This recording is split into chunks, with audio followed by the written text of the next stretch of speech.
Eric Trump loves to make America understand that he is, in fact, the dumbest of all the Trump kids. I know Don Jr. comes out every now and then. He puts out his, frantic, manic videos, for lack of a better word. But Eric Trump likes to just pop up every now and then and remind everybody that, hey, as bad as my brother is, trust me, I'm even dumber. And he did it this week on Truth Social by launching a new conspiracy theory as to why he believes the 2020 election was stolen, in spite of no evidence to back up his claim whatsoever. But here's the new piece of evidence that Eric Trump pointed out. This is his truth that he posted onto Truth Social. Friends, consider the following. Trump, on May 28th, 2020, had 80.3 million Twitter followers while being actively censored. Again, literally no proof that he was actively censored. That's ridiculous. Joe has 34.3 million followers today, half of which are fake. Again, you have no evidence to back that up. So the person who has roughly 1/5 the amount of followers of Trump, a guy who couldn't pull 200 people into a rally, got 80 million votes, was the most popular president in American history? No one, not even the Democrats, believe this crap. Our country is in serious trouble. I believe it. I really, truly do, Eric. Do you know why? Because of those 80.3 million people who were following Donald Trump on Twitter, I was one of them. So was everybody else that's on the left that I know of. Do you know who we didn't vote for in the 2020 election? Donald Trump. And Eric, you do also realize that Donald Trump had plenty of out-of-country followers on Twitter.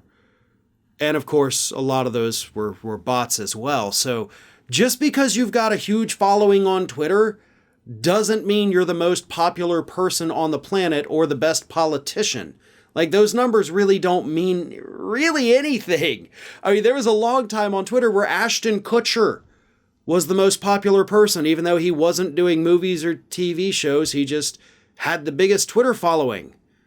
So, doesn't mean a whole heck of a lot. Certainly doesn't mean that Ashton Kutcher would have won a presidential election had he decided to throw his hat into the ring. The other point, of course, is that this is all Eric Trump's way of coping. He is still publicly trying to deal with the fact that his father is a loser. That's what Daddy is, Eric. He's a loser. He's such a loser that the acquisition company trying to merge with his Trump Media and Technology Group had to publicly inform investors before they give them money that, hey, just keep in mind this guy loses a lot of the time. He's got a lot of bankruptcies in his history. He's really not all that great at business outside of real estate. So, buyer beware. Your dad's a loser, Eric, and everybody knows it. All you had to say about this was literally nothing. That's the best part. Like, you didn't even have to say anything. But you know your base, right? You know your dad's base. You know that those people on Truth Social believe any crap you put out there.